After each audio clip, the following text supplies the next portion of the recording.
All right, and welcome to this very special episode of the Zenspath 4-Button Podcast Extra Quarter, all about the February 2023 Nintendo Direct. I'm your host, Jeremy Powers, and joining me, showing up is, I'm guessing it's a Switch OLED, Yes. you bougie bastard. Um, I don't need, I haven't got one of those yet, but Steven is joining me again. Appreciate Yep. Hello. it. So we are here, as we do with the extra quarter episodes, to talk about one particular subject, and today it will just be the February 2023 Nintendo Direct, and that's a long topic. We're going to be here for a bit. They did a lot. They did so much. Yes, just like Peach on my shirt here, we are eating good. I'm wearing Mr. Game and Watch from Smash Brothers with his 9 because we have hit this one out of the park. See, I can make my shirt work too. That was good on the cake one though. The eating well, good, well done. So let's just jump into this. Some of these games we're going to talk about probably more than others. Some of them we're just going to skim through. Steven, as we're going through it, if you have anything specific you want to bring up, just tell me to shut up for a moment and go to it. Okay. Yeah. So to start us off, they showed off Pikmin 4. This is coming July 21st of this year, which, mind you, almost everything they showed is coming out this year within the next few months, which is insane. Like, this is just... People were worried Nintendo had nothing to show for this year, and now I don't know what else I'm going to be playing other than my Switch. Oh, man. So Pikmin 4 showed up, and one thing I noticed watching this trailer and kind of went back and watched it again, and I'm curious your thoughts. Are you a Pikmin fan? I'm on and off. I kind of was. I'm off when there's a time limit. I'm on when there's no time limit. So, Ah, gotcha. you can tell which games I like more than the other. I I kind of like the time limit a little bit. Like I've been a fan of the game. They're all different types and everything. But one thing that they always had in common was they were set in kind of a post-apocalyptic world. Like everything had moved on. You're finding remnants of, basically humanity in all these places. But when they showed the trailer for 4, everything looked like it was fixed and lived in by normal sized people. The house was in good condition. The garden was taken care of. There was like toys left out by kids. There was gardening tools that were in the process of being used and set up. So are we looking at like a different world, a different time period? Are we going to do Pikmin somehow cause this apocalypse? That would be the darkest way to do this. Well, if the night mode showed anything, who knows? Right. That's the end game of you kill enough stuff, you get the tactical nuke, and it just everything dies. Yeah. Ugh. They showed a couple characters. I got the names of a few of them, just Shepard and Colin. We saw the red, blue, and yellow Pikmin, but no rock, pink, or purple or white Pikmin. So, from what I've seen on the cover art that's going to be for it too, I haven't seen the cover art. Everyone is here except for Rock. I love Rock. Those little bastards are great to throw around. Maybe he's on the back of the box. Who knows? Maybe. I mean, Rock didn't come around till what, 3? So we'll see. Ice Pikmin were shown, which I kind of like the creativity and how you can do that. Like, not only can you throw them at things to freeze the creatures, but you can throw them in water to freeze over the small amounts of water so your Pikmin can walk across, which that always sucked. You'd have to like, oh, it's a water level. I guess I'm doing this with all blue Pikmin because I don't want to risk accidentally killing everybody. Yeah, I knew this was this had been Miyamoto's baby for a while, and while I don't know if he ever gotten taken off the project or if he worked from front to back on this one, but when I saw that, I was like, there it is. Each one had to bring something new to the table for Pikmin, and Pikmin 4 is just like, how about we have ones that can affect the environment? I was like, all right, that's awesome. And then the dog showed up. Yes, our mushroom dog. Otachi. They don't obviously say it, but it's Oatchi. What'd you say? I was like, Ochi? Ochi, maybe that could be. It looks like you can control it like a Pikmin. It can smash through items. You can get it to move things, almost like it looks like it's got about the same strength level as a purple Pikmin, where one dog is equivalent to 10 Pikmin. So one purple Pikmin was equivalent to 10 as well. So that I guess you said purple showing up, but I was wondering if this is the replacement for it. But the coolest thing about this is you can ride the dog. So they showed them get to a body of water. Your character and all the Pikmin jump on its back, and it starts dog paddling its way across the water. And I was like, okay, no, that's great. That's going to be fun. And then there's a boss fight later on where you're riding the dog like a horse, throwing Pikmin that are clinging to it while trying to fight. And they had some nasty looking bosses. You just see one of the Yeah, they're big getting a ones. lot bigger The than they Bulborg's used to just be. sitting there, just pumping out babies. Like a, I was like, oh god, we're watching it give birth. Yeah, some of that was not safe for Pikmin. I was like, what? What am I looking at? Child warning, birth. Oh man. Um, they had castaways you could find as well, which I'm guessing that'll be just one of the things you're looking for. But like, could this be how maybe you see Olimar or Louis or any of those guys? Or something. I don't know. Or maybe, I had a random thought. Maybe it's an online connection thing and it's like your friends get lost somewhere and you found their castaway character, which would be kind of a cool twist that I just kind of randomly thought of. So, um, there's also a day and nighttime present, as you kind of hinted at before with the nighttime side of it. Normally, you could never play the nighttime levels before. Every time nighttime came, everything would swarm and eat whatever was left over. You had to leave the planet. And they still show the mechanics of leaving the planet, but it looks like something is playable at night. And I'm kind of curious what that could be. You have any ideas? Yeah, I don't know who you would take with you either. I don't know if it would The be. dog. I don't know if it'd be other than the dog. Like how why purple wasn't shown, or or white with those eerie eyes. Maybe we get it. Maybe we see a new Pikmin that glows. I don't know. Oh, that'd be kind They of neat. sometimes they have flowers on their heads. Sometimes they have leaves. Sometimes they have a bulb. Maybe they'll have one that's an actual like it lights up. Well, Like you could just get a bunch of yellows, give them some batteries, and they'll light up like Christmas be like lights. Firefly Pikmin. So That'd be a cool variation on I pink half ones. expect them to show like one more Pikmin to explain how you're gonna walk around night mode. So That makes sense. I mean, we've got a while for this one. Like I said, we got till July, but I don't know. That was pretty quick. yeah, if anybody has a calendar, a 12-month calendar, and you're keeping score, you're gonna see that Nintendo has something planned for every month. So Yeah. you'll be busy. For at least for the first half of the year, we only have a few things extending beyond that.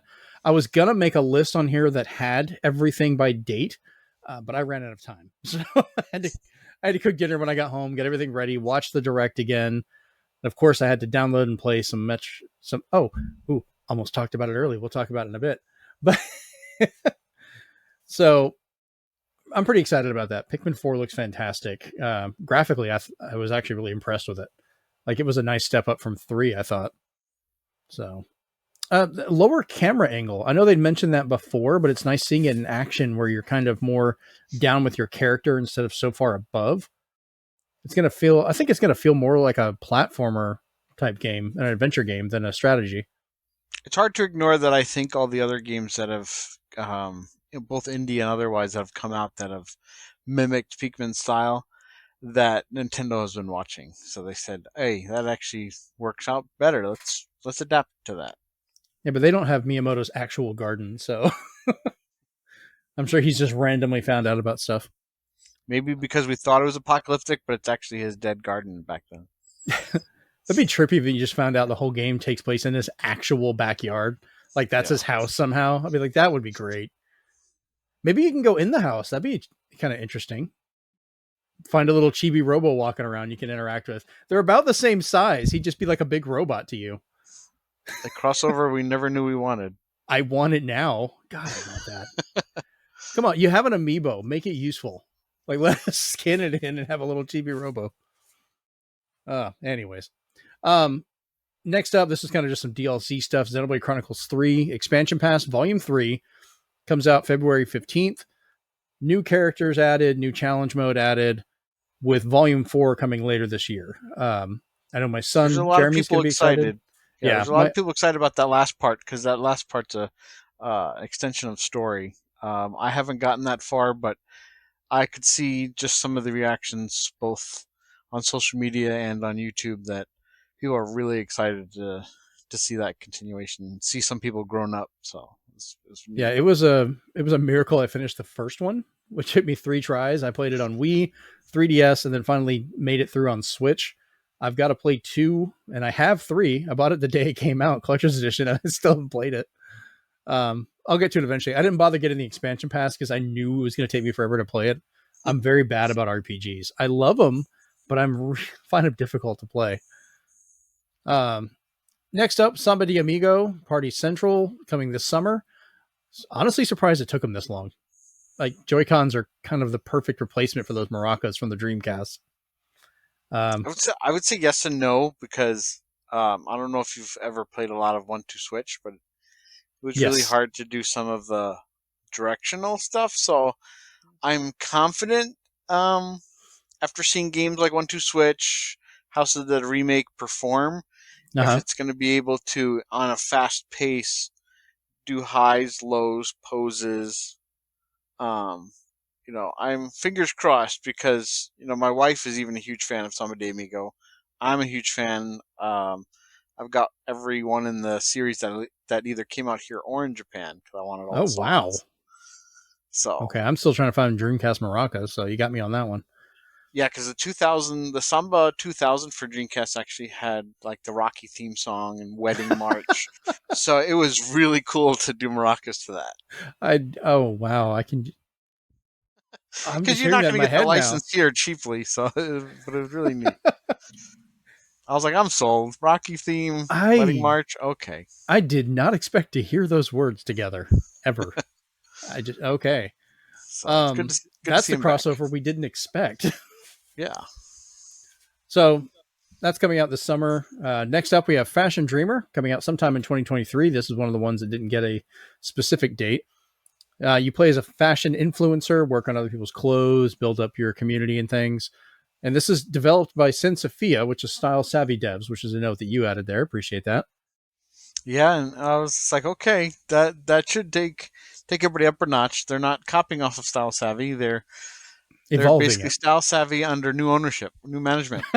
New owner management. So My you get daughter is more of what interested you in like. this one, so I mean, So yeah, you're not going to get the cool amiibo functionality that you did in the past one, where you could wear all the princesses' dresses, but you could probably create your own at this point. yeah, man, that'd have been great if they included that. She would have loved that. I would have lost all my amiibos, but she would have loved it.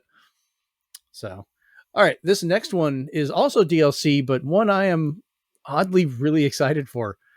Dead Cells Return to Castlevania coming out March 6th. This is a paid DLC. You do have to have the actual game, but you can fight Dracula, Death, and more, and you use iconic Castlevania weapons as you make your runs through this insanely beautifully animated game. But they also went the extra mile with the music because there's 12 original covers as well as 51 Castlevania songs that are in this. So, Whether you love or hate Dead Cells, uh, I think it's worth it just for that. yeah, and I'm And you I'm get to definitely in the partner with the loving part of that. characters. Come Huh? on. And you get to partner with Richter, Alucard. When they stated that as well, I Mhm. said, "This is great." Yeah, I'm thinking about double dipping on this one. I have it on the Switch and it runs really well. I'm gonna probably get this, but I'm debating on buying it again for Steam Deck because I'm like, this just seems like a game I should just keep on here. Because I keep debating between uh this or Hades, which one I want to have permanently on my Steam Deck. I don't want to do both. I'll never play anything else. I've already got Vampire Survivors. I can't have a trilogy of crack on that thing. All right. Next up, they hopped in. This was kind of a fun little surprise, and I'm interested to see how it plays out. But it's Tron Identity coming in April of this year.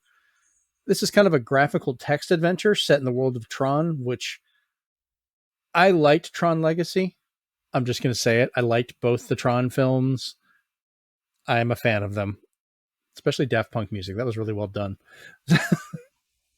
Well, like I stated on the latest episode of your podcast, the uh, the Switch seems to be getting a renaissance or just a birth, BERTH, of point and click adventure games, Mm-hmm. and as well, especially in Japan, visual novels. So Yep. wherever visual novels can come from, they're coming in hand over fist. And if someone can make the story interesting, they're releasing them. And Tron's right up people's alley because sometimes people don't want to. They want to explore the world, but they don't want that all that fast paced action all the time. I think it'll be one I just want to chill out and play. I can see myself getting this one when it comes out, so I'm hoping it's not too expensive. We'll see. Speaking of super expensive, this is one that'll save you a lot of money because if you try and buy the actual original, it'll cost you about $130 right now. But that's Ghost Trick Phantom Detective, coming out summer of this year. It's an HD port of the classic DS and iPad game. I think it was also on Android, but it was short lived. Touchscreen support is confirmed. Thank you very much for that, Stephen, because I was not aware. I only had by what was in the direct itself. Yeah, I got the PR from Capcom that always gives you that little extra info you're looking for, and it was like any system that supports touchscreens will have that support uh, added to it. So I was like, okay, Steam Deck and Switch, thank you. See, this is good teamwork. You got the nuanced stuff while I got the general. So, yay. This works out great. But have you ever played the original one?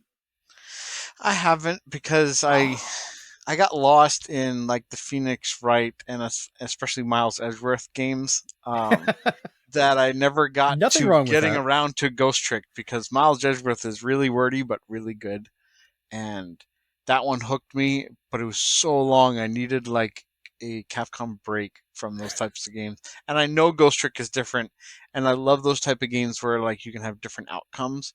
So Yeah. it's one of those like comedic but dark comedy games, and I was like, that's people are gonna love it when they see it. Because you're dealing with so many situations of people's deaths, weird mechanics of how things are happening.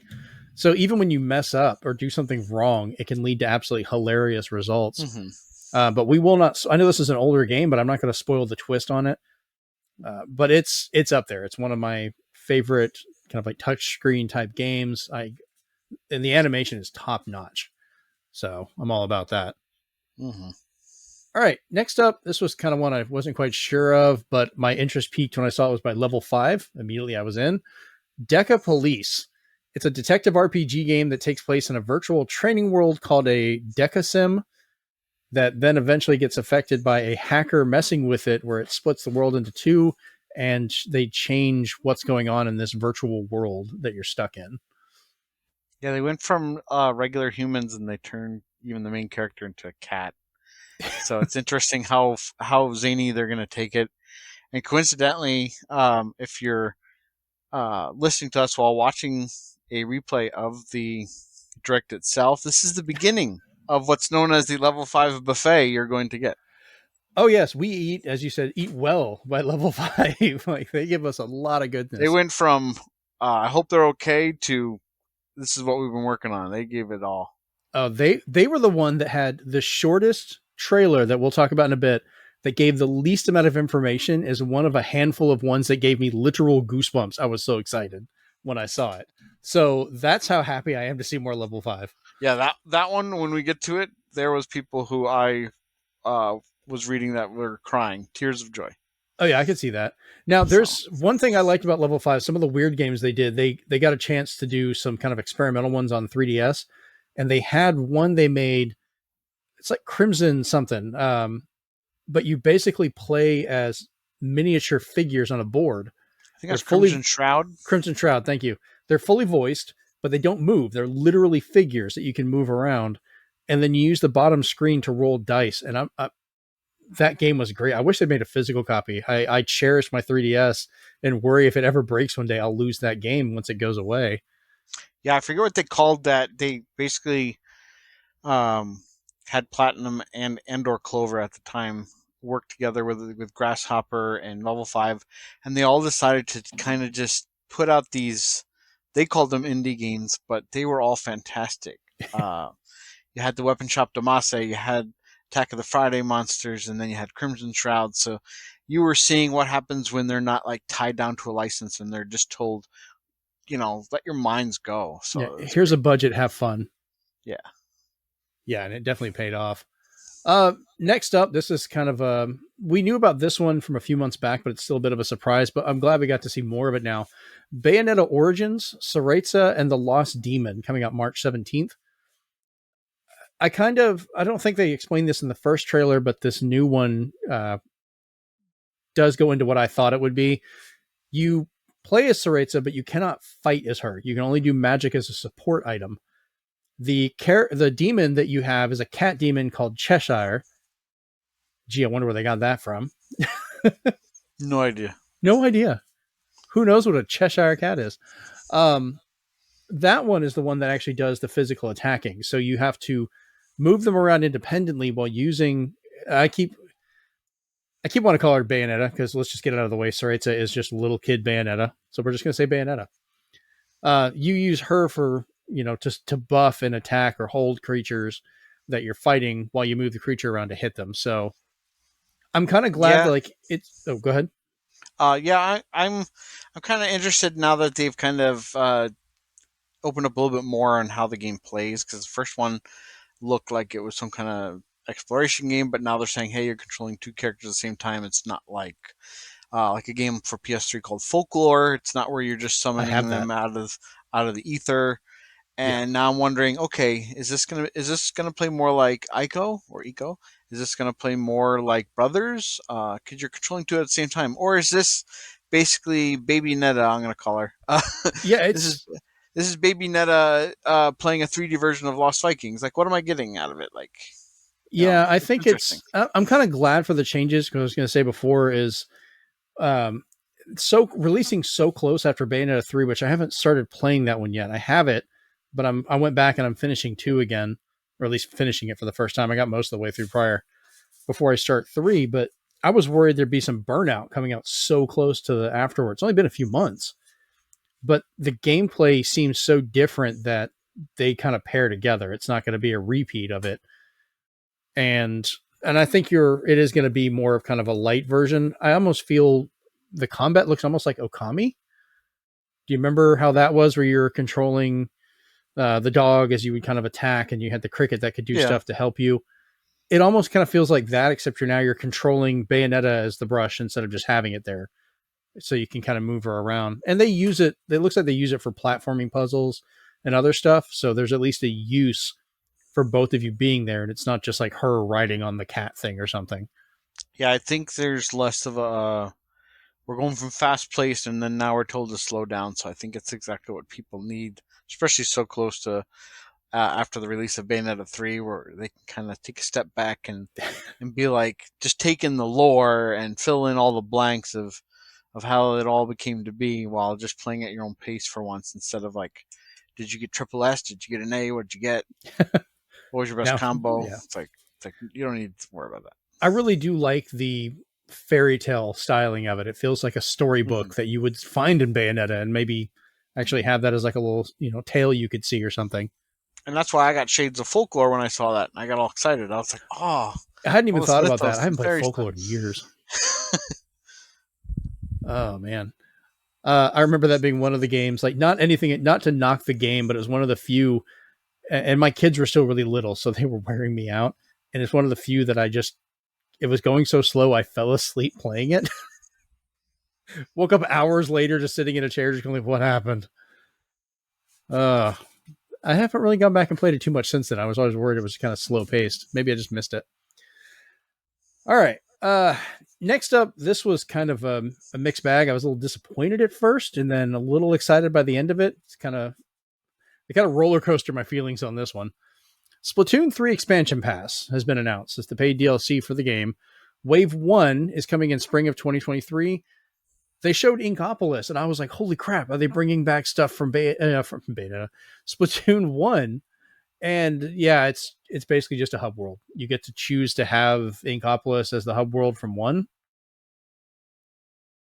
But you Okay. get the movie to accompany, you get the music to accompany it. Which is So cool. I mean, a lot of people don't have Wii U's to mess with that. You can't really go back and do, you know, Splatfest and stuff with it, but it just felt kind of like I was hoping there'd be more with it, like some kind of new mode or something. Uh that's Wave 2. yeah, Wave 2, which no dates given, just future. We're getting side order is what it's called. The Splatoon 3 expansion pass side order. It's kind of like a Sea World without color.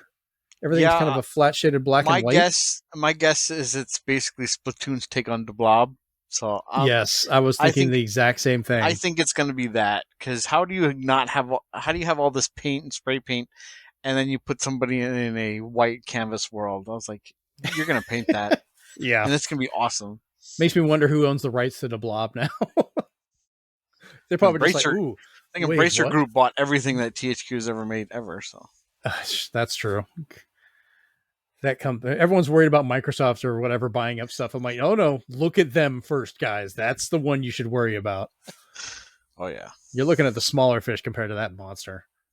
Um, One thing I did like though is I know it's supposed to be just on land, but just the school of fish swimming by and kind of going around was kind of a nice touch.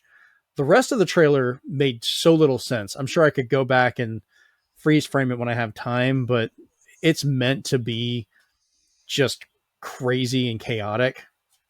But I'm sure there's hints to more stuff in there. We just didn't have time to dig it out today, since this is the same day as the direct. Oh, we're not Digital Foundry or people or Game Explain. We don't have that kind of time or people. We do what we can. Those yeah. are both good channels, so by the way, enjoy their stuff. Um, Next up, this one, I'm not gonna lie, I like this one. I want to play this one. Disney Illusion Island. You can play as Mickey, Minnie, Donald, or Goofy. It's kind of like a platform adventure with a really nice animation style, which I know is somewhat based on the more recent Disney shorts that they've been working on. And I think, given the description, this is possibly a Metroidvania, which is always one of my favorite words to use. I love Metroidvanias. It's got 4-player local multiplayer, and you were shaking your head, so I'm kind of curious. What's your beef here, Steven? What's going on? Um, I'll be honest, Lay it on and me. I'll be honest. People either agree or agree to disagree. Yeah. But the game basically just looked like a skin mod for Rayman Legends. They were all jumping around the same way. Okay, I hadn't thought of that. They were doing similar things, and I don't know. It just Oh no. usually when you see Mickey Mouse, like the animation is on point, but this one there's so many breaks in the animation. It looked kind of jerky, and it made me think maybe you guys are actually using the Ubi Art engine that they said they were licensing out to companies, and Oh then wow. Disney's like, "Oh, well, that's cheap." So I don't know if they just decided to use that. Oh, Um, God, now we're gonna the have to look at that. thing, the thing that kind of, I don't know, twists the knife about that is Mm-hmm. knowing that the developers are the same ones that made the what do you call it, the overcompensating Battletoads 2020. So Oh, I didn't know that. it's the same studio. So I was Oh like, oh no. no. I was Oh like, you guys no. are gonna do too much. Please don't do that again. I like games that use kind of a fun animation style, and I was kind of hoping that's where it'd be. I like the fact they had individual details for them as they would go around, and then the multiplayer side of it and being able to help and support. I thought this would be a fun one to play with my kids, and have people over and do. But you have Yeah, darkened that interest a little bit yeah. there, No, man. notice that I didn't say it wasn't fun, because Battletoads is fun until it just gets Isn't. too over itself. Yeah. Um, so as long as Disney Illusion Island doesn't play the same card where they're like, "Did you like platforming? How about one character does this?" And I'm like, "No, no, no, don't do that. Don't give me like multiple jobs to do. Don't make it so even like kids can't understand it, because it's like you're using kids' favorite characters. So it's like you're Yeah, I taking have a little bit cartoons they're more. probably watching. So Yeah, I have a little bit more faith this will be a little structurally more sound because they're going to have Disney looking over their shoulder. And Disney's, well, okay, Disney would let them put something out that's crap. Let's just be honest here. If they sell it, they're not going to care. Who am I kidding? All right. Next up was some more DLC, this time for Fire Emblem Engage expansion pass, which we have a whole list of characters and things that are coming out for this. So, Wave 2, which is available today, Hector, the emblem of strength, raises defense and counterattacks.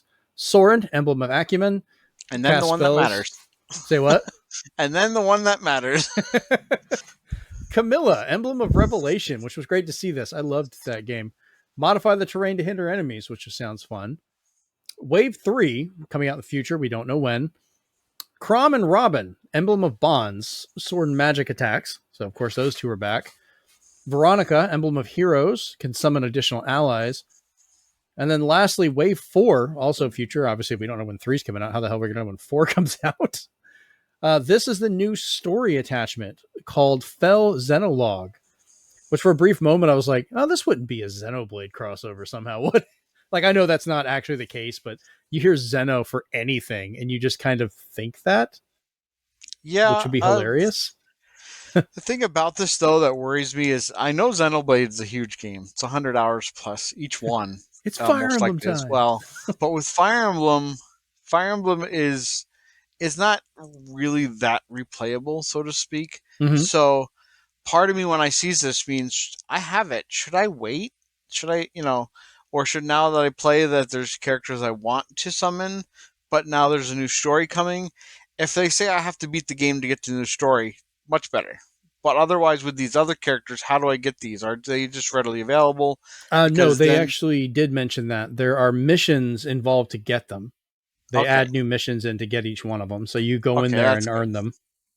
Because it made me worried because playing so much of Fire Emblem Heroes, you get really far with one team, and then suddenly they're like, "Oh, it's Easter. Here's a new group of characters that look even cooler," or "Here's the new update." And when I saw this, I was just like, "You're borrowing the anime aesthetic and taking it to 11, and I love it." I just want to make sure that I don't get too far and miss out on something. So it's good that they're going to be mission unlocks. Nice. All right. Let's move on to the next one here. Harmony: The Fall of Reverie, coming in June 2023. Narrative adventure where you use clairvoyance to tell the future and work to bring balance to the world. And you eventually choose one of the 6 aspirations, which is kind of their gods almost, that are working with the world, and that changes the story. I like the art style of this. Had a really nice design to it, I felt. Like a little anime, but clean. Yeah, Uh, I think this is right up the alley with the Switch getting the Life is Strange series. People who play different visual novels that have this art style, like the Paradise Killer, and they want kind of like they want that art style, but they want more to do, or even Road 96. They like stuff that just has these. You can influence the story, so this is definitely a hot button to press for these like visual novels. Is instead of just giving you just a book, it's a choose your own adventure book instead. oh, I love choose your own adventure books. I'm not gonna lie. If they just made one of those into a game, I would get it just to have, even if it's just like little animations to go with your choices.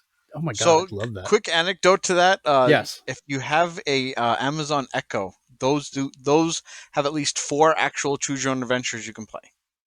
Oh wow, I don't. We have Google Home, like dirty people. Uh, which I mean, literally, they were both given to me, so I'm not gonna complain.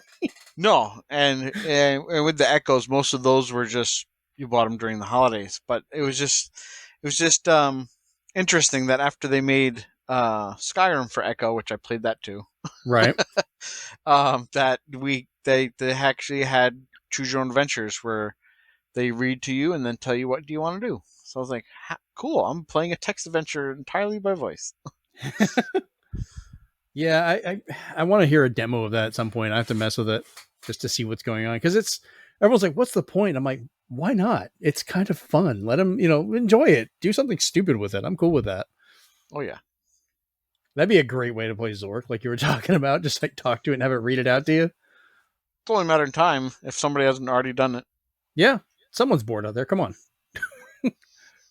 You had all of COVID. You were sitting around somewhere. You had plenty of time to code this. That's terrible. Um, all right.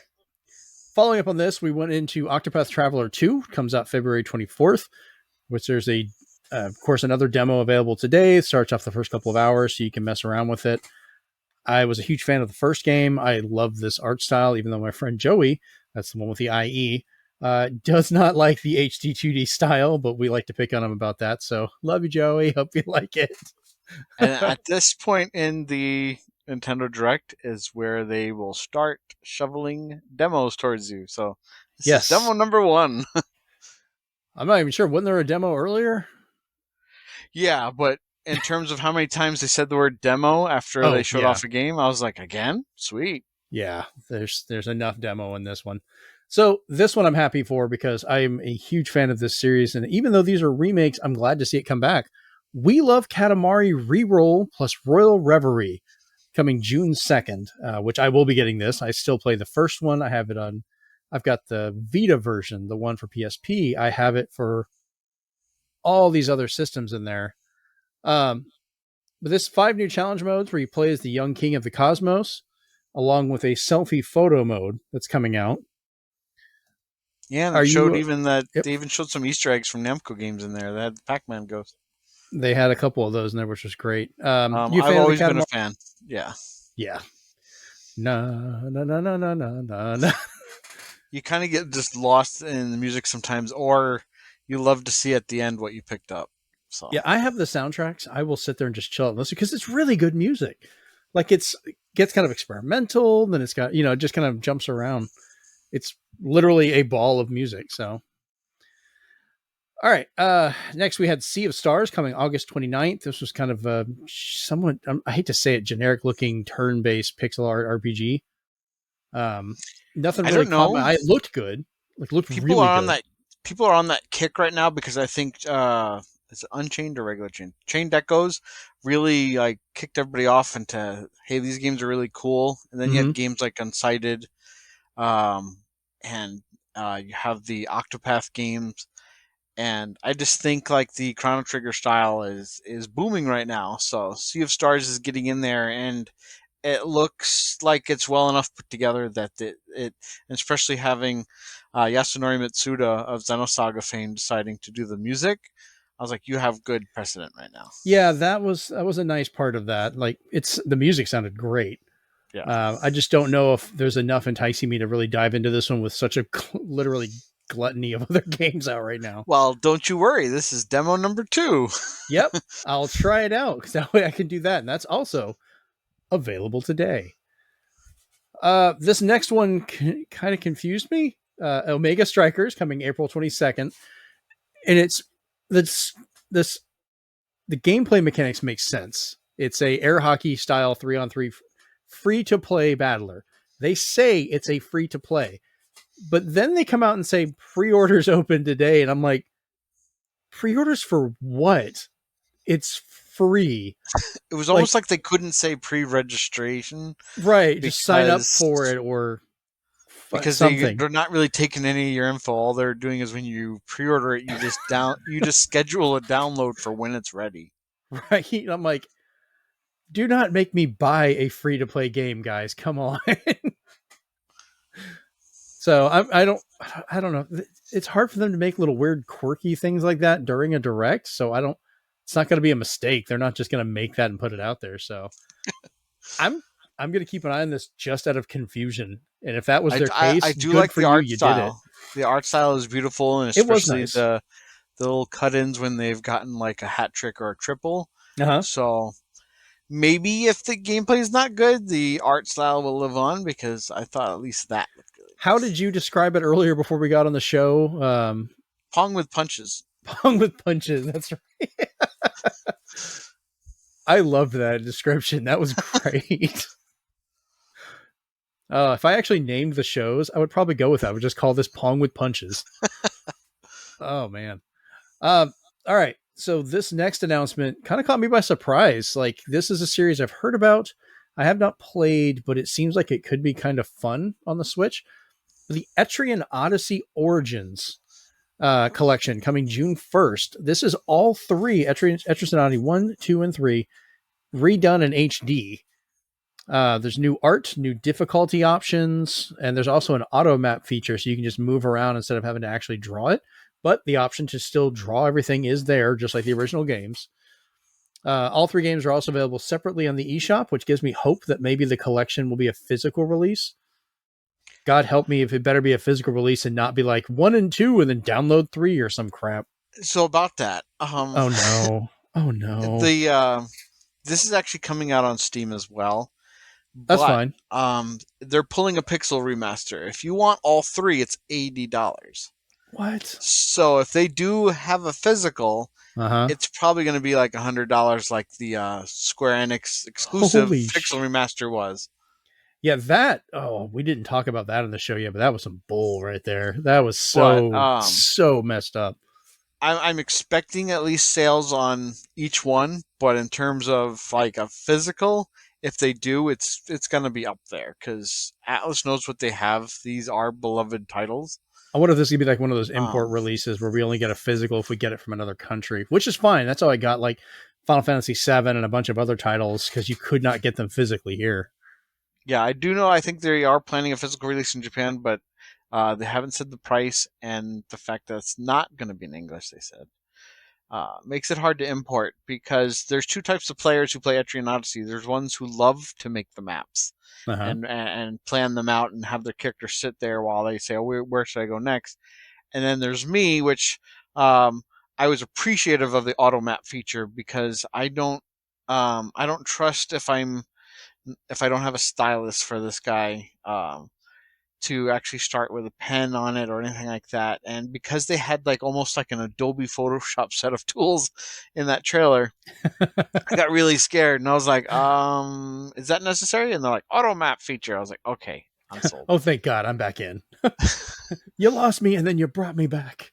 Because I actually love the settings. I love the graphics, especially now that they've gotten touched up to get rid of that annoying blur and kind of smooth everything out. You have Yuzo Koshiro doing the music of Streets of Rage fame, so it's again, it's another game that has that je ne sais quoi, so to speak. And Atlas is pushing their properties onto it as a bonus too. Yeah. Yeah, you're like a wealth of knowledge of things. It's great. We need to have you on here more often. I'm going to try and bribe you into staying more because this is great. But yeah, to play, I don't know what Portrait DLC is alluding to. I don't know if it's actually just your characters that are just how they look when you get into battles, because in Etrian Odyssey they're just there as beautifully drawn portraits. They're Right. not in 3D space or anything. But to have like Demi Fiend, Joker, I the name is escaping me of the protagonist from Five, but I'm then sure you're if my son is hearing this, he will remind me what it is later. but then you can play, you can have Teddy with you and Morgana and stuff. And I was just like, to have those extra portraits and for them to say that they're going to include like portraits from pretty much every Etrian they've ever made as Good kind of like Lord. DLC bonuses, um, they're going to shove that $2 DLC to you all over the place because that's what they did on 3DS. It was just a $2 Oh, shopathon of yeah. whose portrait do you want, and then sometimes they would even throw in a map for $5. They're hoping to So nickel and dime everyone.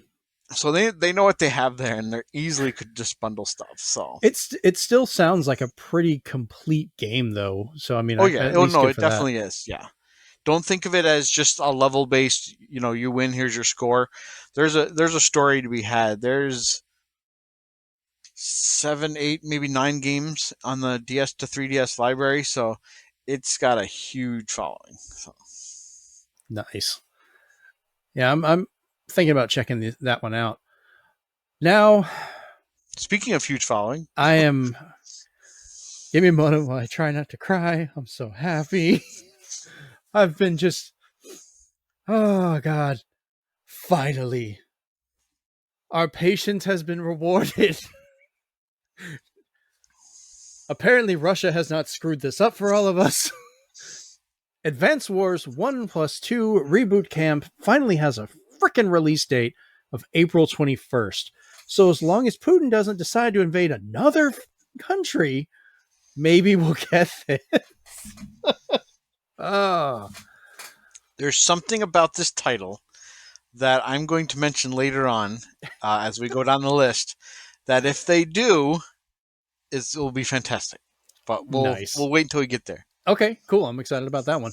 So, local and online multiplayer we knew about, but it's still nice to kind of add that. They showed more of the animations from Way Forward, which were just top Fantastic. notch. Just I love the work of Way Forward.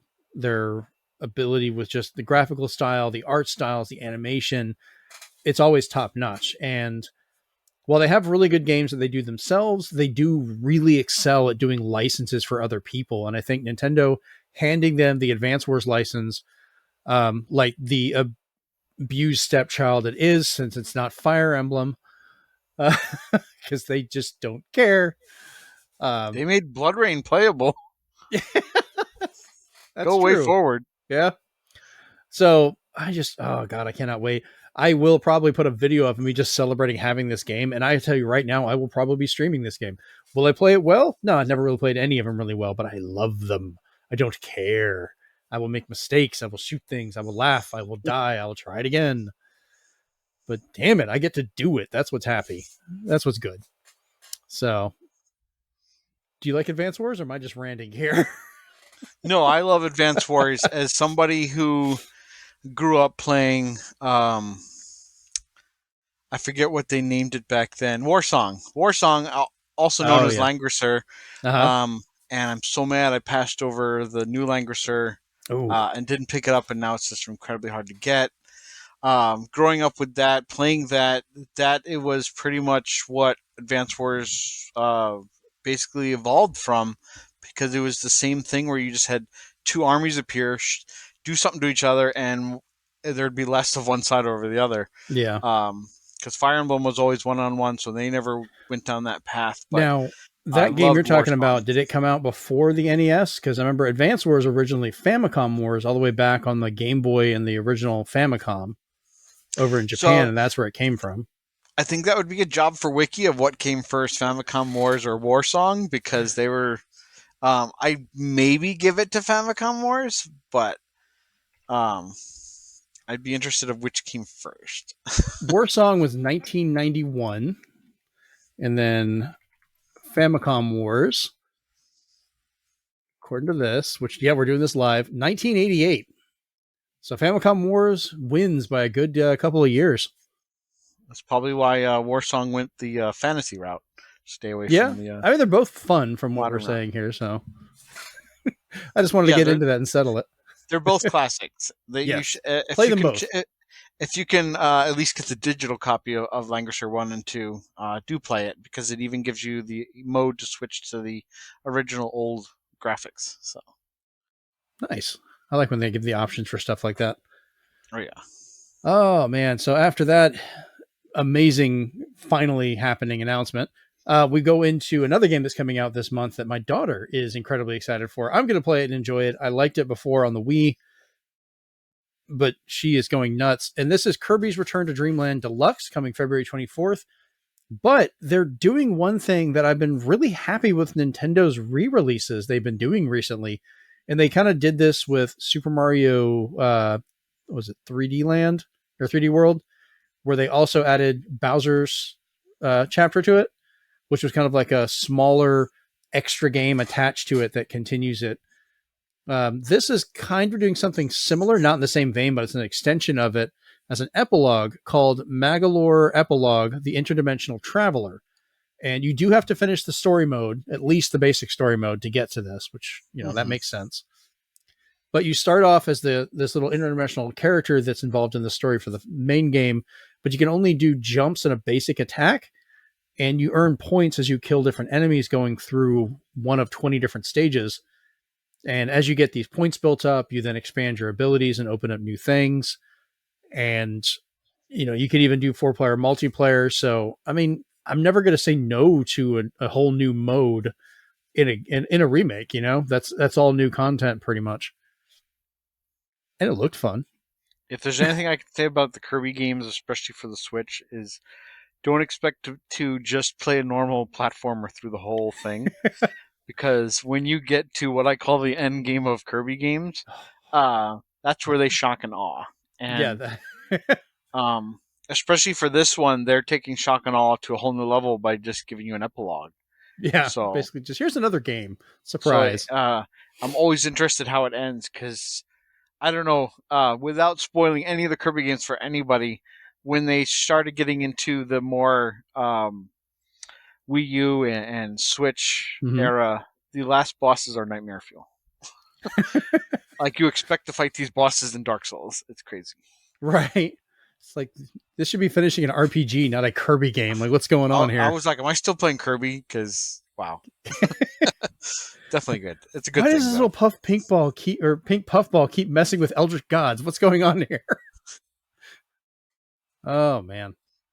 All right, so we finally had them listen to something we've been asking for such a long time with this next announcement. We have two new systems for the Nintendo Switch Online. First off, we have Game Boy, which they call Game Boy, but it also is Game Boy Color because that was pretty obvious for a few of the titles. But they started off, here's the games we got. And I'll go through the list and we'll talk about them real quick. Tetris, Super Mario Land 2, 6 golden coins, Legend of Zelda, Link's Awakening DX, Gargoyle's Quest, Game & Watch Gallery 3, Alone in the Dark, The New Nightmare, Metroid 2, Return of Samus, Wario Land 3, Kirby's Dream Land, and then they showed 4 titles that are coming soon at some point, which include Legend of Zelda, Oracle of Ages, Oracle of Seasons, Pokemon Trading Card Game, that was a surprise, and Kirby Tilt and Tumble. So we'll just go with this one first. How do you feel about this starting collection? And is it about damn time they gave us Game Boy? So, beyond Alone in the Dark, which is an odd addition, That's a weird one. So every, weird. everything else, Chef's Kiss, and Yes. the we can't go without stating that the biggest draw I think of having these titles come is no more cables. These games Yes. are available to not only play locally, so local Tetris, um, Just the fact they brought back and the original and Tetris. local Pokemon trading card game, and but then just taking advantage of more the online as Mm-hmm. well, and even the gyro sensor by giving us tilt and tumble, which when we got to later iterations of their portables, we couldn't play tilt and tumble anymore. It just didn't work, even though people were playing it with their GameCubes. Check I online; did that. you'll see those speed runs. It's awesome. Oh god, I did a um, speed run. I was like, I'm wondering. I put it in there and I'm like, oh, this works. It's so awkward, But but it worked. I love that you can pick between Game Boy, Game Boy Pocket, and Game Boy Color because Mm-hmm. especially Metroid 2 on there benefits greatly from the Game Boy Color filter. Mm-hmm. But what's interesting, which gets your gears turning, is the Oracle series of Seasons and Ages because those are based where if you beat one game, you Mm-hmm. got a password you brought into Ages, which kind of gave you a almost like a new game plus to bring into Ages, where stuff you've done in Seasons affected Ages. So it was really interesting to have that kind of cross promotion there or connection. So it kind of has the gears in your head saying, will they ever bring Generation 1 Pokemon with maybe the ability to take what you've caught and put it into, I don't know, Scarlet and Violet? Like, can It'd you be a Pokemon home for imagine? a reason, you Can know? you imagine the subscriptions that suddenly will come out of the ether for that when people are like, wait, so I could go from the old games? I was like, Nintendo, if you're listening, listen to that. Listen to Gen 1 Pokemon, but make it something special, especially on the Switch. If it's not online battles, if you can't give us that, give us the ability to trade to the big boys because that Yeah. I think that would be a game changer. That in an age where even Switch is admitting that their sales are slowing down, will be a kick in the rear. They So, were. I think they just got to pick me up. Half these announcements, people are going to be scrambling for it. Two things. Pokemon, I think they would be able to do they could do any of the online stuff. So I think multiplayer fighting and trading would be fine. I don't know about, they'd have to somehow migrate him with home to be able to get that done, which I think they did on some of the previous virtual console versions. So that's not out of the question. The other thing is for Oracle of Ages and Oracle of Seasons, you can actually, there was 2 layers to that. You could play either one of them, beat it, take the code to the other game, play it, beat that, and bring the code back for the final, like, mega version of all of it to get everything unlocked, I believe. Because this was originally intended to be 3 games, because it was supposed to be a remake of the original Legend of Zelda, and they ended up scrapping that, which that would have been cool to see. That'd be a fun, like if they even got close enough, that'd be a fun little bonus just to throw on here like they did Star Fox 2 or something. But that never saw the light of day. I don't think it even got developed. So but if they can add the creation of lobbies to GoldenEye, then they can definitely go in and tweak things. So that's true. So Game Boy, like you said, has 2-player local multiplayer, or at least like system to system. I don't think it'll support two screens on there, but that would be great. Like if they just let you have two Game Boy screens on a Switch screen while you're Yeah, holy unfortunately, not crap, that that. It's more of the yeah. oh, you have a Switch too. You have the Nintendo Switch Online. Let's play. How great would head-to-head Tetris be if you could do that? Just have the two screens lined up on it, sitting on its kickstand, using a controller each to be playing it. Dude, I'd play the hell out of that. So that's on there, and then it has 2-player online mode, so that's good. Now the next surprise, this is for Nintendo Switch Online expansion pack users. Game Boy is for just normal Nintendo Switch Online people, so everybody that has online can get that. The expansion pack, which I think Nintendo is putting a lot of really good value in between N64 and now Game Boy Advance. Oh, so happy to see this. Um, Once again, we're going to the list real quick of what's coming out. That's already out on it.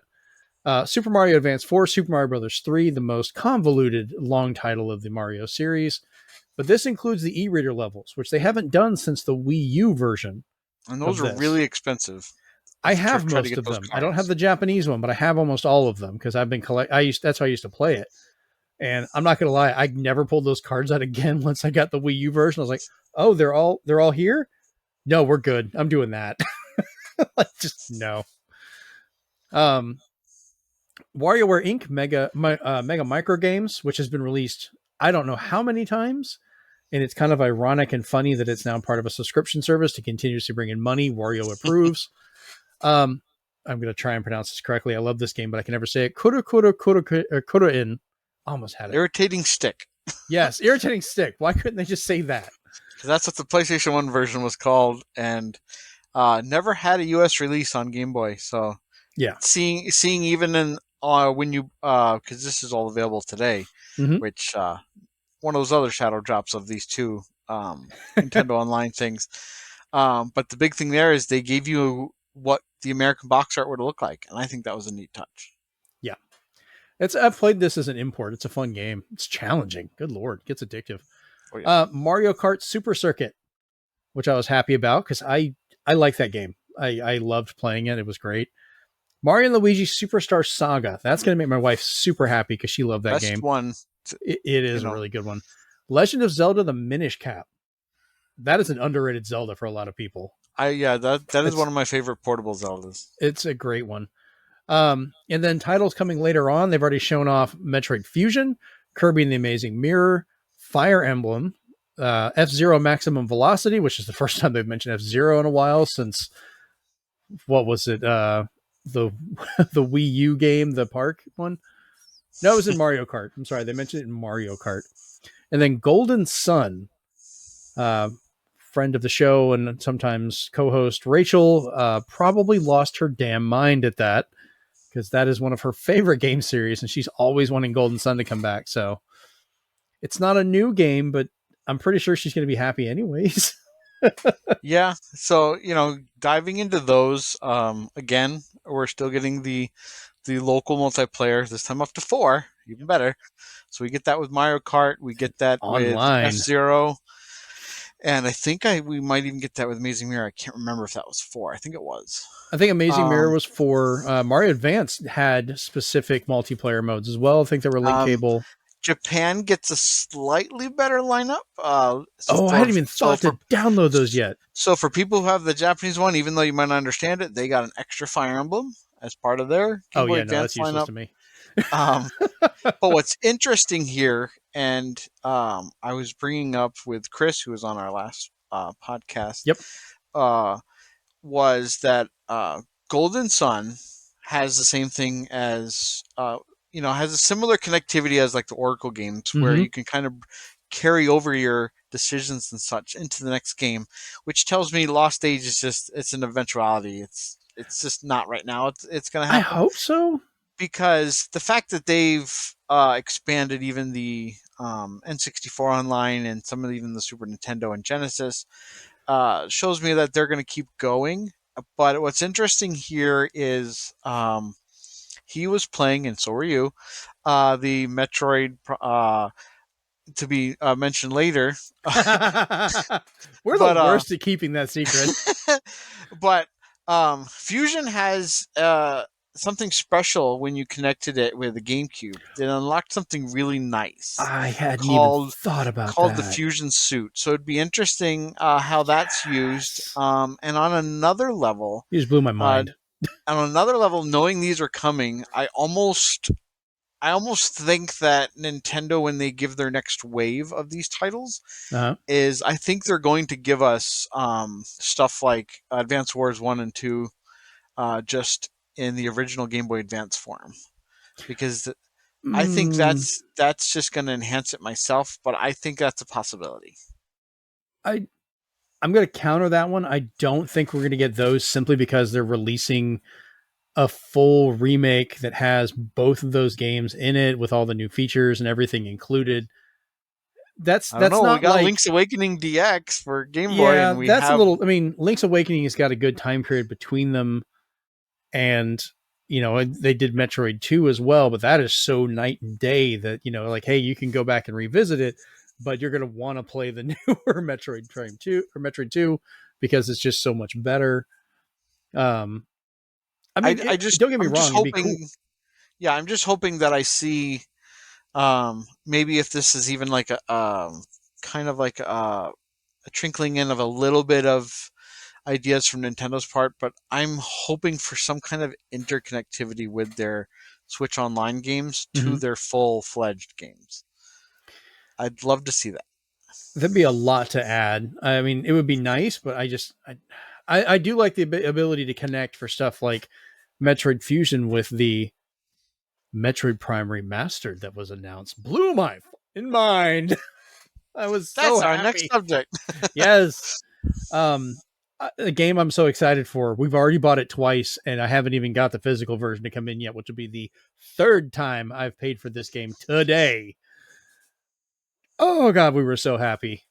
So this is just the original Metroid Prime. We did not get the trilogy that everybody talked about, and I, after playing this just for a few minutes, I'm fine with that. This game, it's like, have you seen the new Dead Space? Yeah, Have you remember the original Dead Space? A beautiful, yeah. fantastic game, but the level of detail jump and that it was like game changing. Now imagine that kind of jump, but between the even older Metroid Prime and the Nintendo Switch. Holy shit. And and then on a cherry on top, let's add in dual stick controls like you're Which used to. feel great. I was shocked at how good it feels. You can Because set the sensitivity of each stick, both yes. for regular movement and for lock on. It was good to see that they didn't outsource. They said, Retro Studios, I know Yeah. you're busy, but we want to give you some goodwill towards your fans.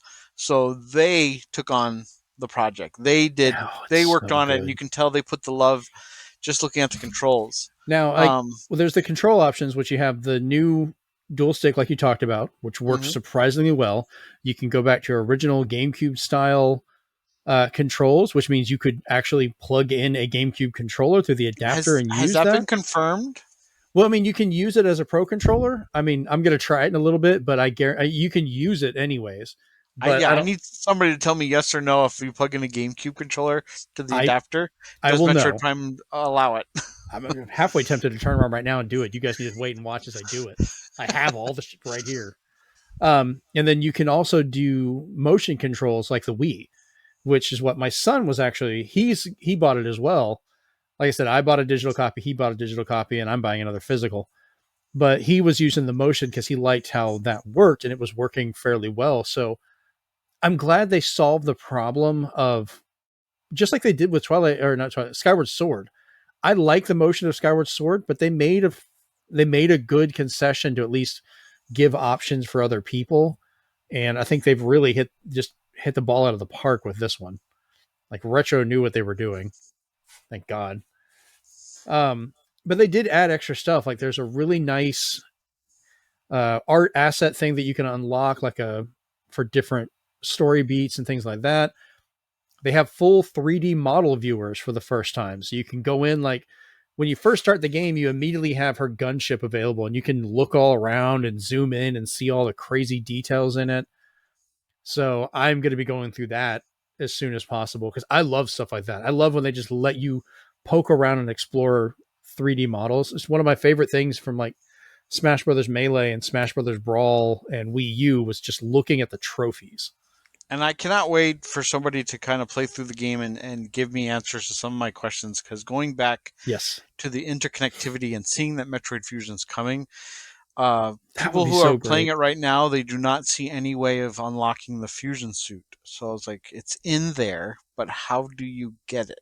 So is it through the Game Boy Advance game that you're going to have in your Nintendo Switch Online? Is it through a code?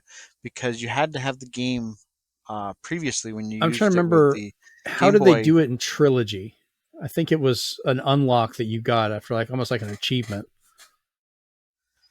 I Yeah, think. so I'm wondering like how they changed it when you play through it, because you know how remastered likes to change things.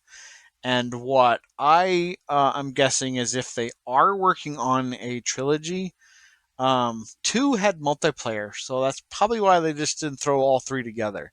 Maybe they want to, I don't know, give a go at I uh at the multiplayer again. I'm gonna say this, and I'm sure somebody's not gonna like it, but this is my thoughts on this now.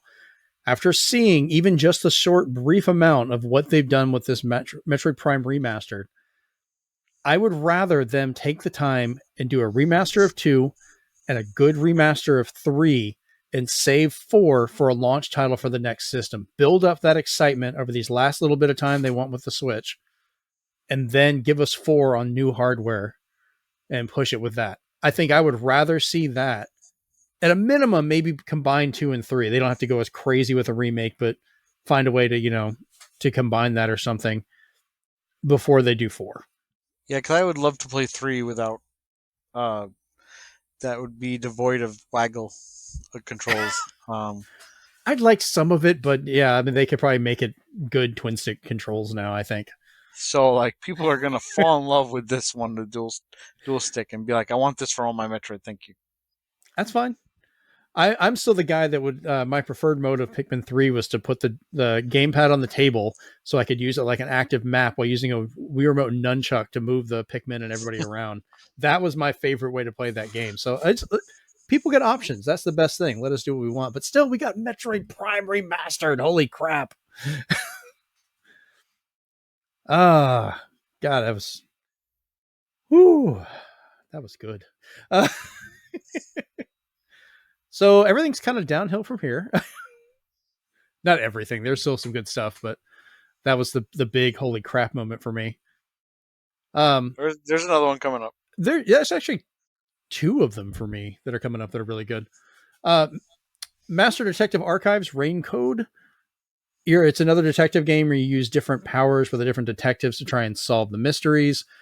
After you get enough clues, a dungeon opens up and it becomes like a dungeon crawl type RPG. So Yeah, not this one, sure. if you're fiending for more Danganronpa and you want not so violent, but you love the art style and you want to kind of pepper in some of that Phoenix Wright action. You don't want some murder Um, bear in there. this is right up a lot of people's alley because people are falling in love with these detective games, and to give us ones that use like special powers, kind of like um, Phoenix Wright uses their chains and stuff like that. Right. Everybody's looking forward to. So I think it's going to do really well. Continuing this remaster train we seem to be on for this one, Batten Kaitos 1 and 2 HD remaster coming summer 2023. So that was a good surprise. Both of those are really interesting GameCube games that I never got a chance to get. And by the time I found them, they became just insanely expensive. I think these things go for well over $100 each now, if not more. Last time I found them, they were kind of outside my budget, but I'm just going to skip over trying to get them on GameCube again and just get them here to try it out. And the Yeah. remakes look good. I mean, Yeah, I'm a little concerned with their when they put out a fact sheet on their Twitter. oh, They stated something very confusing by saying it's up to 2K resolution, and I was like, what does that mean for a Switch game? Um, The other thing was whether you loved them or hated them, there is no English voiceovers. It is just the Japanese voiceovers. Was the original game like that? The original game had English voiceovers, but you could kind of tell that they were on time crunch when they did them. Ah, yeah, it sucks, So but at least, I mean, it's a it's trade like a off, love hate relationship. You either right? like, thank goodness they're gone, or you're like, oh, I miss that cheese. So, I'm wondering if that 2K is like a something for another system or something. I but mean, I enjoyed this game. I and its close brethren, Lost Kingdom, 1 and 2, also for GameCube. yep. Two great games that you could play just with the card system. And now that we're in the age where Marvel Snap is amazing, Fighting Titles needs to come out. Did not think I'd get Marvel Snap brought up today. All right. This next one was also a happy surprise for me because I played the living crap out of the first one on the Nintendo 3DS. Fantasy Life I, The Girl Who Steals Time, coming in 2023. Time travel between past and present to change the island that you're on and explore around. Still so many different jobs to choose from, all with their own little mini games that you can level up and switch between. Oh God, the amount of time I put it on 3DS between playing this and then my daughter played it, so I would connect with her and play. They kept that adorable art style that is really cartoony, but I liked it. I felt good for a little roam around adventure game. I love the oversized heads on the dragons, like stuff like that. So I'm happy to see this come back. Like I was worried that it was going to be left on the 3DS, Yeah, and you could definitely tell when you watched what happened throughout the trailer, like meet new friends, mhm. build the town to your liking. They are scratching the Animal Crossing itch because Animal Crossing said we're not going to update it anymore. So other than people trying to just create on their own, they want a fresh coat of paint. And Fantasy Life is the perfect one, I would say. Even yes over like Rune Factory and such, just because. And I hope they keep it in there. Mhm. Any kind of multiplayer where at least somebody can come to your town Oh, I hope so. in the 3DS was my favorite, where you could have one person who's just the chef, and he's like, I need dragon meat, so you need to then go hire a warrior who can accompany you to the caves to fight the monsters to get the food items. And I was like, that's amazing. It's taking kind of cooperative to a different level I hadn't seen in like a simulation game before. So when I Yeah, saw the word Fantasy Life, I was like, yes, please give me everything that I've had on 3DS and more. And hopefully, so far, it looks like they are. yeah. I because I forgot about that part. You could just hire in people, which was great. Yeah, just watch out, Disney Dreamlight Valley, because Fantasy Life's coming. So this next one, this is the one I talked about earlier that was just a short trailer that had me almost yell at work when this played. Professor Layton and the New World of Steam. No gameplay was shown. I don't care. I'm going to buy this the moment it comes out. And they didn't even give me a damn date. So I don't even know if this is 2023. Like they didn't even say that. So, I got to wait. Yeah, and for those keeping score on at home here, we are up to number 4 in the level 5 series. They should have just announced one more game and just made it a straight 5 for Five level level 5 5. announcements. Yeah. Right. That'd have been great. Could have been their own direct. Next up, Mario Kart 8 Deluxe Booster Course Pack Pass Wave 4 tracks. So that's a lot to say. Two Coming more spring waves after, 2023. Huh? and there's 2 more waves coming still after that. There's more than 2. There's 3. There's 4 more entire waves to come. We're only halfway through the DLC. This has been like they're literally giving us an entire new Mario Kart. I don't see another Mario Kart coming out on the Switch. Yoshi's Island is getting a course. This is a brand new course, which is good. I was worried they would all be either mobile phone ports, which those are fun. I know the graphics aren't as good. I don't care. They've been hilarious to play. Or returning favorites of older ones, which I'm always glad for. I got Waluigi Pinball, so I am excited and happy. But this Yoshi's Island looks great because you're seeing all this stuff from the Yoshi's Island games from the Super Nintendo and the 64 and all that running around as you're playing through it. And I'm gonna have to go back and watch that trailer because there's so many little things going on. Yeah, there's still a pastel style to be had there when you see the question blocks and stuff like that, Yep, like the flying ones. which is It, so happy. it's a love letter for Yeah, sure. I'm hoping there's some stuff still drawn in the crayon style, and I think some of the enemies kind of looked like it. I was like, It that's might be. great. Um, and then Birdo is coming back for the first time since Mario Kart Double Dash on the GameCube. So that's I didn't even know they were bringing back more characters. I thought they were only doing tracks. So I'm glad they just I keep didn't know she adding. was missing either. So Yeah, no, Birdo's been gone. That was her only one. She showed up on GameCube and then never came back. She was gone by Wii. and then when they pressed Nintendo about it, they were like, "We've got more characters planned," but of course they're not going to say anything. I didn't know they were doing more characters, so that was a happy surprise. They just said we're not going to stop adding characters just yet, and everybody's just like, Oh, okay. "You're giving us Mario Kart 9. That's what you're doing." I mean, the fact that they added the Splatoon kid, the Inklings, and Link, it still trips me out that you can be Link on that little bike with his knees sticking out, or sitting in a Yeah, cart he's too big for. Like they didn't even try and like they could have cheated out and gave us like Link from like Link's Awakening or something, like a little chibi version of Link, or Link to the Past. But no, they went straight for Skyward Sword style Link. Mm. They didn't announce any of the other tracks. I was hoping they would announce the other three because there should be three more tracks coming with this one. Because they promised each one would be four, so it would be weird to all of a sudden make one of them a single track and one character. I'd feel kind of gypped on that. I know that sounds greedy because yeah. they've given us so much, but I feel that they're just gonna throw in like a minute-long trailer closer to spring. probably a later direct or something like E3 or something. Because they said spring, that's about that time. They did a quick rundown of trailers, so we'll just go through these really quick unless there's any you want to stop me on and talk about. But we had The sizzle reel. Yep, the sizzle reel. Thank you. I always forget to say that. Minecraft Legends coming April 18th. Blank coming February 14th, which I kind of want to get this. I love the art style. It's gorgeous to me. It's another co-op, and for all we I'm know okay with that. is this could scratch the itch for if you like Brothers or if you're looking forward to Bayonetta Origins, you're gonna get something with this. There we go. Mega Man Battle Network Legacy Collection, April 14th, which is a massive collection of games. Like if you're curious about Battle Network, you're gonna know all of it.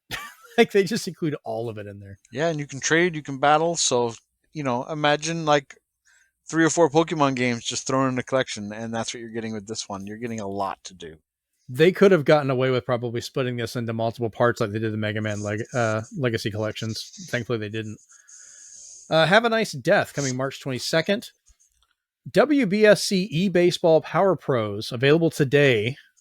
Apparently, only 99 cents. Yeah, it's only $1. I did boot it up. I took the tutorial. Everything runs silky smooth, and it is just a nice, quick baseball game you can play with friends. It's I'll not best say, meant to can we play it be. online? Yes, it's fully online. I'll have it tonight. We'll play. So, so it's online. There's practice mode. There's local mode.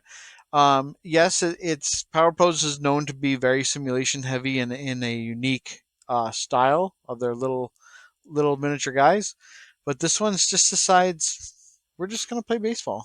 That's I it. always love the art style of that series because they've been around since, good Lord, what, Nintendo, Super Nintendo? Like they've kind of been around forever with that little, ball shaped dwarf everybody or tiny people. Yeah, I was looking for some kind of incentive where they would charge me more money, but there wasn't any add-ons for the game. To Just fun for a buck. It was just That sounds you have a dirty. certain number of points to make your team, and if they don't work out, you just cash in all your points again and start a new team instead. And they all look different. You create your own character who's going to be your guy, and then you kind of just populate whether you want to be better at batting, fielding, pitching, and you go from there. It's I really easy wondered to about the pick up. character creation. I saw some of the face and I was like, that can't be normal. That's so weird looking. Like I have a guy with a beard and glasses, so I was like, I'm all set. Next up was Disney Dreamlight Valley getting a new realm update April 2023. Yep, This is a getting Lion game. King. Yeah, I need to learn more about this game. If it's something I want to end up getting for my daughter, I just don't know enough about it, and I don't want it to be one of those things where it's like a continuous online thing she has to play. But we'll see. I will tell you, at least from having it on Game Pass, Uh-huh. that it does do the daily login. It is meant to please keep on playing me to unlock more things. They do throw in that oh, this thing costs too much. If you don't want to save up, you can pay to make it go a little bit smoother and faster, or get a shortcut. So be careful there, parents. If you're getting into Dreamlight Valley, just make sure you have your stuff password protected. Yeah, she's really Um, good. She won't make purchases like that, but that sounds like something I might be like, oh well, on occasion I might give her something to yeah, you play don't it. want to be that guy whose fish bought like over $500 worth of stuff. That So, was great. I meant to bring that up on the last show. I need to remember that for the next one. so be Fish careful. that actually did credit card fraud. Yeah, so be careful out there. But the game is really addictive on its own. There's a What kind lot of to gameplay do. is it? Because I can't tell. Like, it doesn't seem like an Animal Crossing type village area, but It's I would say it is kind of like Animal Crossing, but it brings in stuff like you're having to do a lot of tasks. So okay. Mickey's like, "Can you cook me a cake?" And then you have to find all the ingredients from other Disney characters. Uh, And then there's just tons of mining to do. There's things that you can use a pickaxe to get some materials. That way, you can create different crops and flowers that you can pick to make things. You can go to a bank, and that's where it really takes off because you get all these popular Disney dresses and Disney costumes. But those are going to cost you more because Scrooge McDuck yep. is the new Tom Nook in this game. So Oh God, that so makes so much sense. he knows how to get you what where you need to go. Other than that, don't expect like a Kingdom Hearts voice tour de force, because a lot of the voices they use are just whoever they could get. They're not getting like Hmm. who you know as those characters. So everybody's going to sound slightly different because they focused more on this is a game that we're going to keep on adding to. And when you look at the developer and you see, okay, it's Game Loft, I'm not going to get something that's super rich anyway, but Right. it's fun to play. So it's not bad. You could do worse. Just be I, careful I might what you're hold off getting on it that on. for her, just given her age and capability and stuff like that. That because like with Animal Crossing, yeah, she started it off, and instead of her having to fight and get money, I just walked over and was like, "Here you go. Here's basically $1,000,000. Go pay off your house. Go do whatever you want and have fun with it." And it, just stuff that I built up because during those early days of Animal Crossing, I hit it big on the the little stock market or whatever they called it for the Yeah, radishes. the easiest thing I can tell people is if you own an Xbox and Game Pass, that's your easiest barrier to cross, where you can just download that. There is no $20, $30 version for you to buy, so you can just Yeah. see if it's even going to be something that, if you do have it for a child, it should be their only game because of how much there's going to be involved Oh with yeah, it. she's got a whole other bunch of other stuff. So I probably will pass on that one. But it looks interesting. But I think she's got other things she can play. Um, Carrying on from that, the next one, I was kind of surprised at how quietly this remaster got listed, and I have a bad idea as to why. Tales of Symphonia Remastered coming out February 17th. So far, the other remastered versions of this were all based off the PlayStation 2 version, which ran at only 30 frames and had some other issues. And they It's just, the same thing. Yep. so this, even on the The Nintendo system, we're not getting the Nintendo version because the they lost it, the 60 the frame ga- version. yeah, the GameCube edition is still the definitive edition. And I still have Tales of Symphonia, so I'll just keep playing it on the GameCube. All right. So the last game, at least the last main game for this that was mentioned that we'll talk about, of course, we all knew this was coming. Legend of Zelda Tears of the Kingdom. What we didn't know was the fact it's coming out May 12th. Like it's only a few months away. That's quick. Like I honestly thought this would be a holiday game. So like what's going to be a holiday title now, you know? So what do you think Kind of of the trailer? Huh? I'm kind of psyched to see Zelda finally moving into voice acting. So Yeah. hearing Matt Mercer as Ganondorf is a trip. We don't know That's if for it's sure. Ganondorf. That's the thing. Because we don't know who she's talking to. I think there's Do we other things involved. really? Do we really? That's like saying like, "Hey, Mega Man, I wonder who's making all these robots evil." Come Well, on. I mean, I think Ganon's there. I don't think Ganon is the big bad of all of it. I think he's being used by whoever else is there. And there's kind of little hints at other stuff going on because she talks about like not being able to beat him, which Ganon, he's been able to whip his butt a bunch of times. So I don't see why she'd say that. Like I haven't. You know, real talk. I have not beaten Breath of the Wild. It's huge. It's huge and easy to get lost and We're just done play here. around. Um, It is. It's but made to just. It's the ADHD bane of but existence. but for me, and unless the unless there's a huge difference in gameplay style or gimmick, I would say. Um, I think that's Ganondorf. Like, I'm not even trying to spoil things, guys. It's just It's it's the nature. Zelda. It's Come the on. nature of the beast. Pardon the pun here, but it's The you pigman's know back. I still think that's him. But still, voice acting to be put in this game, other than Mr. Silent Protagonist. Great addition. Hmm. I think for something to get this big and this cinematic, it needed something like that, and we got a little bit of it with the King and Zelda and the first one, but it needed to expand, and this is exactly what was perfect for it. Did Hmm. we need the nuts and bolts edition? Who knows? But I'm okay. I'm excited about that. The land and air vehicles that were shown because I don't know. I had some theories on it when Zelda was talking. Because she's at like, who is she talking to of lend him your power? And I was wondering if she might have been talking with the Sheikah Slate, if that's what she used to try and fix Link's arm, because you see it all messed up in the cave during whatever fight's going on. And then now he has that robotic arm, or at least encased arm. It may not be robotic, it may just be covered up and healed, but it has all the abilities of the Sheikah Slate. You know, you can move things with magnetics and all that stuff going on.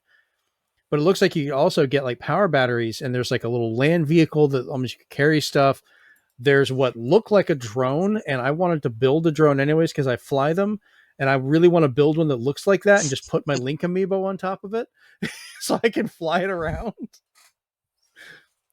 Which that's the other thing. We are getting a Link amiibo for this game, which I love the art style of it. It just shows him with the hand out doing one of the special attacks and the arm glowing and looks really good. watch them say fast travel is only possible using Oh the Tears God. of the Kingdom amiibo. Oh no, it'd be worse if they come up with a new system and it's like only playable on new system with this amiibo. Like what the? Uh, So keep an eye out, everybody, for probably the 100 to 200 videos that have a red circle on their thumbnail saying things you missed in the Tears of Kingdom trailer. yeah, no, it's gonna go through. I'm not gonna lie. After this, while I'm editing, I'm gonna pull up that trailer and probably frame by frame it again to go through it because it's just fun to do. But I Yeah, because there's loved. already questions going around. Is this even Hyrule? Like, they're looking at the size of the gigabytes of the game, and they're like, the game's bigger, so it's 4 gigabytes larger. So how much more is it to the game? Is 4 gigabytes just what the size of Ganondorf going to be? Like, It's probably just the voice acting added on. Like, I mean, Nintendo is kings of compression for the Switch, so I don't ever judge what the file size is based on the size of the game because I mean, even Breath of the Wild, you look at the file size it had, and you're like, good lord, that world is gigantic. And then people come out later on and they're like, we made a game that's nowhere near as big, but it's going to take like an entire external memory card. You're going to need like 2 terabytes somehow. I Uh, will say that this game, for people who watch any of the Nintendo Directs, is even when the Direct is over, you probably have a few hours you need to stay on social media because, as they said at the end with the Amiibo, there's also a collector's edition. yep. You want Um, to talk about that collector's edition a bit? Because you found more information about it than I did. yeah, so there's actually a trailer put out that it's about a minute long because for the first time they want to highlight what it's in there because at first glance you're thinking, oh, it's just some art cards and a steelbook. No, as well as the steelbook that looks incredibly ornate, I think, in terms of Mm-hmm. its design. The poster itself, while it's not like your typical big poster you're come to expect rolled up in your games, this one's one of those steel posters. And if you know some of those sites that make those nice posters that are really, they don't curl or anything, they just can hang Wallplate, up. I think, is the company. Yeah, so think of that company, and that's what kind of the poster you're getting, and it's Please and sponsor if us. and and seeing a Nintendo poster with that kind of quality is really nice. They're actually giving us some pins this time, which are the runes from the game. So Which is great because I that's going to love be a pins. nice little set. And then we get an art book as well, which people are going to poke apart and circle, not actually circle, but they're going to point out every part of that art book to kind of fill in any blanks they might have at the end of their gameplay. As well as that end of the trailer having what I believe was stuff being said in reverse or in Hylian, which give them till tomorrow and we'll probably know what they're saying. Oh yeah, I mean, Prime's only been available for a little while, and I've already seen 2 videos comparing graphics to previous games, like matching together. And I'm like, good God, did you guys get this early? Um, as for that music, I was talking with Rachel about this earlier, and she had a feeling, and I kind of agreed. And this is part of my other thing. Some of it sounded kind of like the music or tones from Twilight Princess, or kind of the feel of that. And with the way some of the creatures are, I'm wondering if we're going to see, because they like to connect these to previous games. The last one had connections to Skyward Sword, and some of the other ones, like the most direct with Skyward Sword, where they have an actual fountain area that was directly from that island, piece by piece, broken apart over time. So those are Let's not forget connected. that cliff scene where he was at the cliff and people matched it to the original Yep, Zelda artwork too. that was just good. Um, but could this be like a return of someone from the Twilight realm? Could that be part of like one of those beings coming back, and that's part of what's bringing Ganon back? But that could also mean Midna might return in some form, which would be great. I know she changed at the end of the game, spoilers, but it would be kind of a fun attachment to have that come back a little bit. Maybe even be somewhere we go, give us a Dark World version of the land, you know? That could be the 4 gigs, make the same world bigger by doubling it. I'd be fine with that. They could do some cool stuff with it. Also, hello, Yeah, kitty. That cat's adorable. If you're special only guest listening to movement. this, a cat blessed us and said hi and then just walked off. She likes to crawl on my stuff, so I have to make sure that nothing breakable is within her uh, climbing expedition. Cats are destructive beings of chaos, but we love them. So that's kind of my theory on the Twilight Princess side of it. I agree because the music does sound like it. I'm tempted to clip that part and see if I can reverse it or mess with it. I have all the audio tools. I have to edit this show, um, which that'd be fun. I'm definitely not going to be the first one to do it. I don't have interns. I could make my kids do it. I don't know.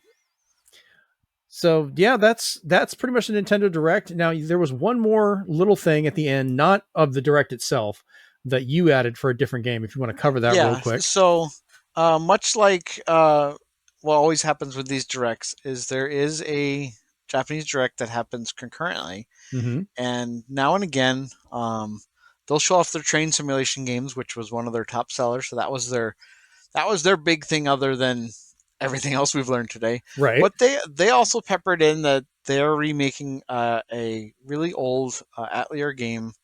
If you're familiar and you're hot off the heels of Atelier Ryza 1, 2, 3 is coming soon for the Switch, Sophie 2, Good it's lord. hard to keep track. There's a lot out there, and some of those are kind of scratching a different itch that people get with their Xenoblade games and their Breath of the Wild, Tears of the Kingdom. Mm-hmm. And now they're going back and they announced a remake of Atelier Marie, which is one of their games that never came out here. So at first glance, we're like, oh, they announced something we're not getting. Jealous of the direct that just happened and hot off the heels, Koei Tecmo America just swoops in and says, hey, that game that people are talking about on the Japanese stream, we are bringing it out here this summer. So I was like, yet another game to fill in 2023 is that Lear Marie. Whether that gets delayed or not because they don't want to contend with the summer of Zelda, that's up to them. Yeah. Because people are going to be putting in their 80 hours, not in work, but in Zelda. So uh, it'll be a busy month slash season for a lot of people. But it's just one of those things that just comes in hot on the heels. Square even just threw their name in the hat as well and said, "Hey, we're coming out with another visual novel." So you can look for that online on their announcements too. They were just like, "Oh, it must be the day to announce things. As long as it's coming to Switch, people are, as I said, eating well, and now they're getting desserts just thrown at them." I'm like, Yeah. okay. Good lord, man. And what trips me out is pretty much I think July is the latest dates for any of these we have so far that actually got dates. So August to December is still fairly open. Like we have little hints here and there, but one of the big ones I I was positive we would not get Tears of the Kingdom until like November. It'd be the big holiday game. So I'm really curious to see what that's going to be. If we want to just pull random craziness, Metroid Prime 4 maybe gets announced at E3 or like shown off more for a surprise release because Prime 1 came out now.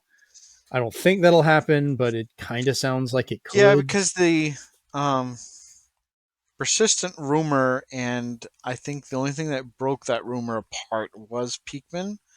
But the persistent rumor that was going around was after Tears of the Kingdom, that was the last big budget first party title that Nintendo had.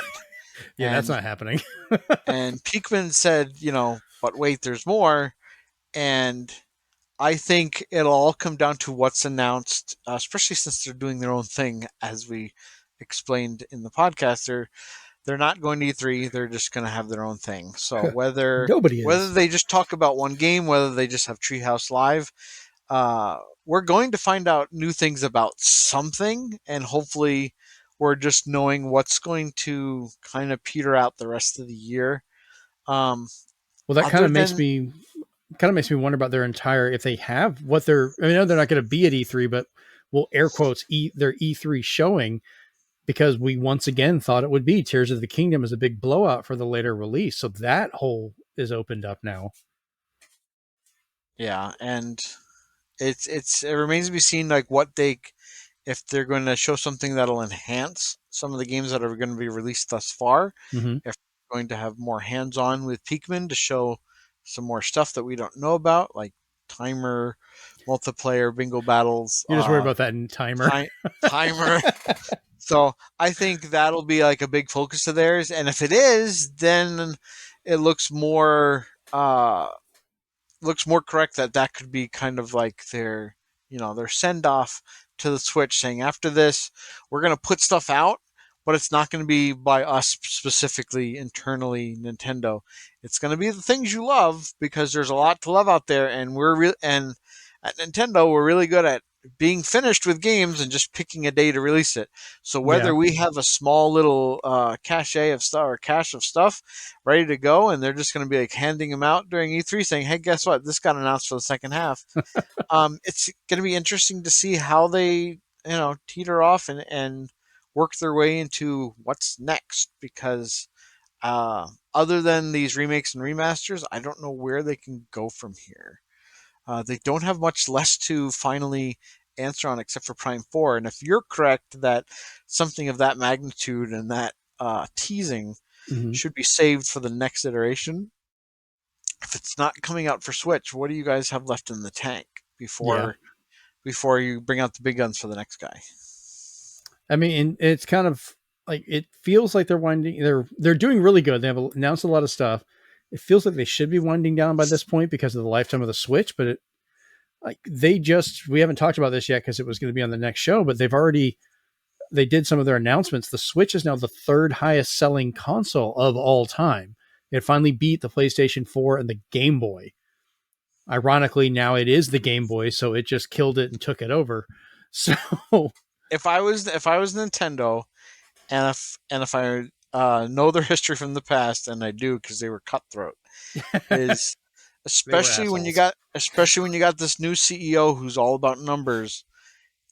Even though they took their forecast down after raising it at their financials that were recently about a week ago, the fact is when people like even Disney today who laid off which goes to your podcast of laying off employees, Yep, Disney today was like we're going to lay off 7,000 while Nintendo said we're giving a raise 10%. to our employees, and it's to basically encourage this camaraderie, this company ethos of what can you create for us. So they're pushing them because I believe they want to be like, can we possibly end the Switch on its highest level? Can we overtake the last two people that are standing in our way to become the number one selling system of all time? Can we just, I know we're running out of gas, but can we just find like one more can and use that to get to the finish line? I must say they just hit the nos tank with everything they just announced. Because I mean, and just and they've gotten really good at just shadow dropping games. Like there's been surprisingly good amount of really quality titles just shadow dropped from multiple systems. You know, from we got Metroid Prime remastered today, Hi-Fi Rush just recently, which is already one of my Game of the Year contenders. It was so good, at least to me. I know you guys had some issues with them. Still waiting to hear if you try it again or if I just stream it and you'll watch. But we'll see.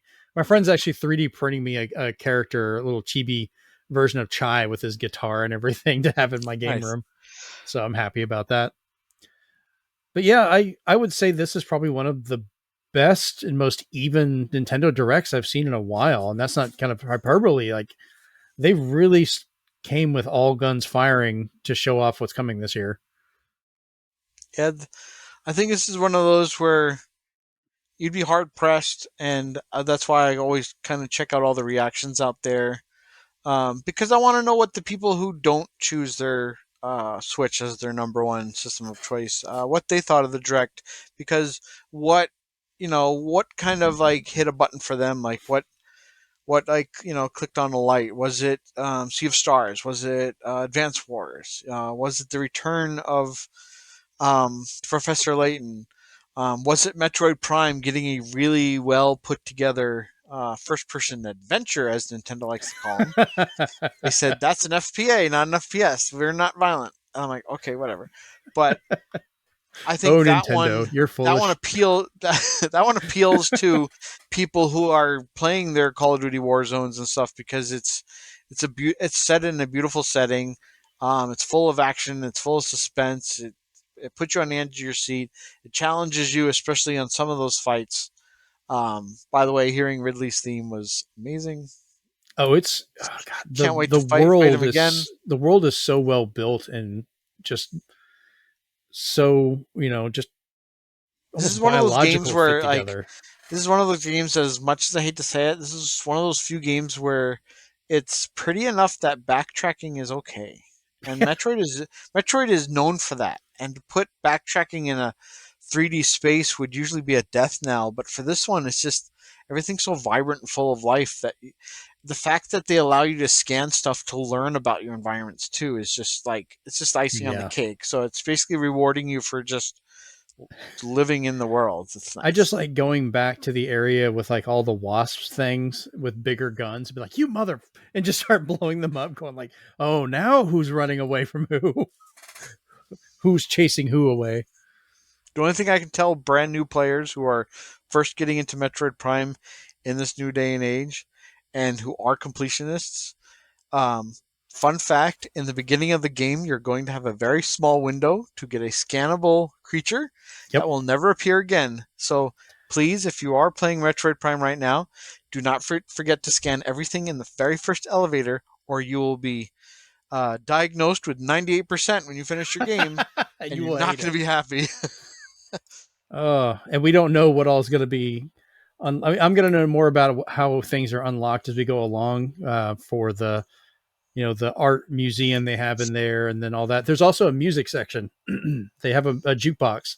You unlock music as you go along, so you can play it, and it all Nice. sounds absolutely fantastic with a nice little visualizer too. So the game's only $40, which is I'm super happy to see. While other companies, I know Nintendo, some stuff's kind of being pushed to be possibly $70. I know Square's pushing for that. Dead Space remake.